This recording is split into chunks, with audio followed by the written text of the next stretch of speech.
In this procedure, a baby, just seconds away from birth, is killed by a medical doctor in one of the most horrifying manners imaginable. In fact, partial birth abortion was so grisly that the American Medical Association refused to acknowledge it as a legitimate procedure. In the first stage of the procedure, the abortionist is actually watching the baby on a TV screen using an ultrasound machine. This allows the abortionist to reach in with forceps and grab a baby, usually by a leg, turn the baby around, and begin to deliver the baby, while still alive, into the birth canal. At a certain point, the abortionist is able to grab the baby with his hands and continue to deliver the baby into the birth canal, everything except for the head. In this procedure, it is very important that the head not emerge from the womb, because that, of course, would be a live birth under the law. So the doctor actually grips the baby in a certain way described in the paper to ensure that the head does not emerge as well as the body. Then at the point where the entire baby has been delivered alive into the birth canal, except for the head, the doctor takes a long surgical scissors, such as this one, or some other similar medical device, and thrusts it through the base of the baby's skull, as shown in drawing number 4. This is generally what kills the baby. He removes the scissors, or the other puncturing instrument, and he inserts a tube, or a catheter. This tube is connected to a very powerful suction machine, which, when he turns it on, removes the baby's brain. This causes the skull to collapse, and the baby's head then emerges, completing the delivery of the dead baby. Puncturing a baby's skull and then sucking its brains out is extreme. What would you say? Is partial birth abortion any worse than any other abortion?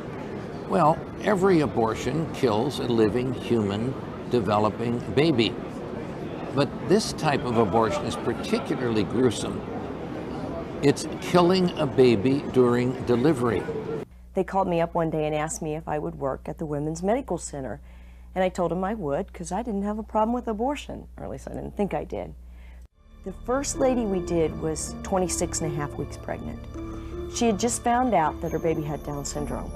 And her parents and her boyfriend made her get this abortion. She didn't want it. As a matter of fact, she cried the entire 3 days she was in there. So we did her first, because she was upsetting the rest of the patients. And we brought her into the operating room and put the gown on her, put her on the table, and put her legs in the stirrups. And we started an IV and gave her Valium just to calm her down so she wouldn't care what was going on. She didn't get a general anesthetic to knock her out. And I really thought those babies were dead at this point. I thought, they're not going to do this on a live baby, surely.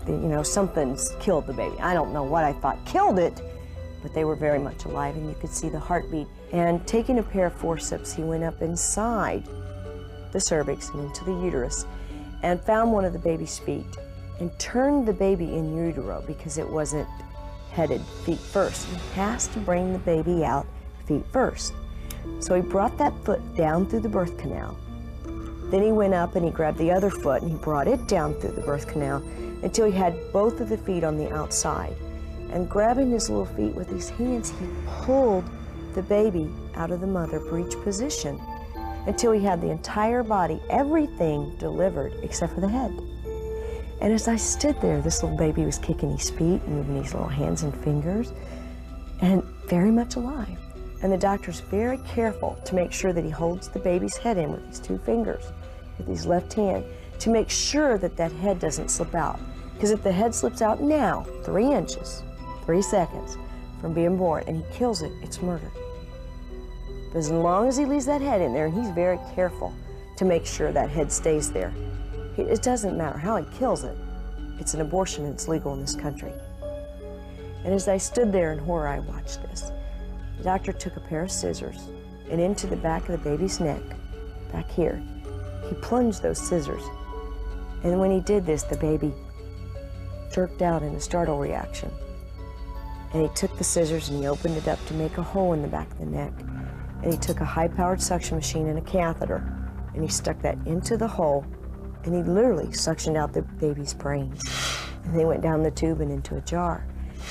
And I almost hit the floor. I mean, I stood there and I thought, this isn't happening. This really isn't happening. I'm dreaming this. Please wake me up. And I choked back the tears and the lump in my throat.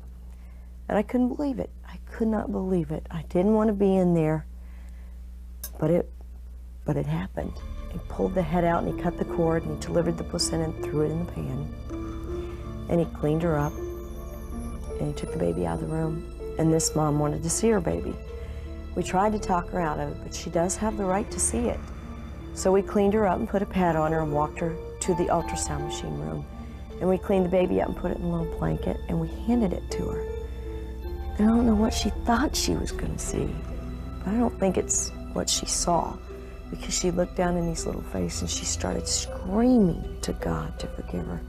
And she held him and she rocked him and she begged him to forgive her. And at that point, I couldn't take it. I had to leave. I ran to the bathroom and beside a toilet, I kneeled and I screamed at God and I said, God, why are you letting this happen? Why? Why does this have to happen? This is murder. I mean, I can't believe you'd allow this to happen. There were 7 of these done that day. Every one of the mothers were perfectly healthy. Nothing was wrong with them. They just waited later in their pregnancy to have an abortion. One baby had Down syndrome. The rest of them were perfectly healthy babies. This country. How does stabbing the child in the back of the head protect the mother? That's just ridiculous. It doesn't make any sense. The public out there has no clue of what's going on behind these closed doors. They just hear abortion, well, abortion's a woman's right. You know, she has a right to do what she wants to with her body. It wasn't her body they was doing it to. It was those little tiny babies that they were doing it to. And it was just incredible. I don't think I will ever get over seeing those babies move and flinch from the pain that was being inflicted in them. And then looking down into that little boy's face. If I've ever seen an angel, it was that day. Some have likened this chart to a depiction of an appendicitis operation. My God. Appendicitis. That's not an appendix. That's not a blob of tissue. It is a baby. It's a baby. You're allowed to kill the baby as long as the baby gets dead before he comes out into the air. But in this procedure, the baby is alive until the head is pierced. But sometimes, at that point, she gives a big pop, out comes the head. Now you have a live child in your arms. What do? Well, they don't publicize this, of course, but they take the baby and put him in a bucket of water and drown him. Now we've gone from the partial birth abortion to something called the live birth abortion.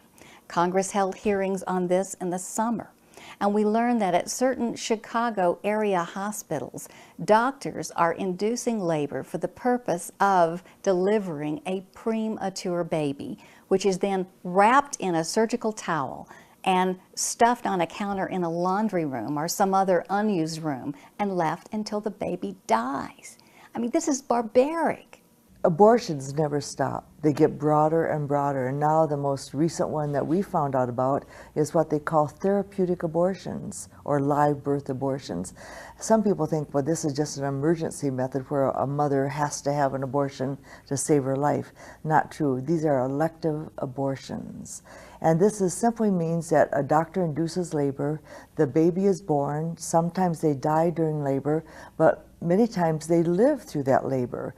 And here you've got a living baby, a live birth abortion, and they give it what they call comfort care, where the mother or the nurse, if there's a nurse available, will literally hold that baby wrapped up in a blanket in their arms until that baby breathes its last breath. It is not given any nourishment or any medical attention.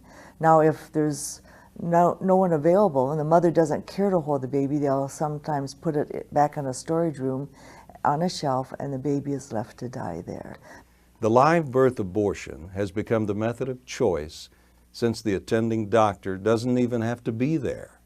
Everything can be handled by the nurses and residents. The doctor doesn't have to get his hands dirty by sucking out the baby's brains. More importantly, this procedure leaves the baby's brain intact for later resale. 50 years ago, Nazi doctors, trials of Nuremberg, and these doctors justified the experiments that they did on humans, on Jews and others, that this was going to help mankind. They hanged those doctors at Nuremberg.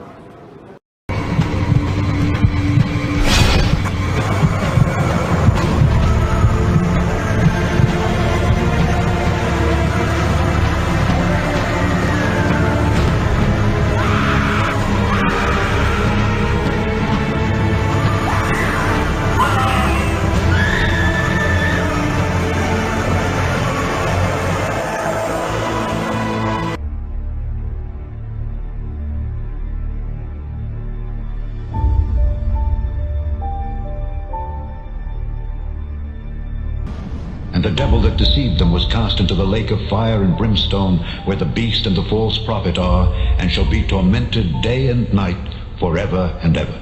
And the books were opened. And another book was opened, which is the book of life. And the dead were judged out of those things which were written in the books, according to their works. And the sea gave up the dead which were in it. And death and hell delivered up the dead which were in them. And they were judged, every man according to their works. This is the second death. And whosoever was not found written in the book of life was cast into the lake of fire.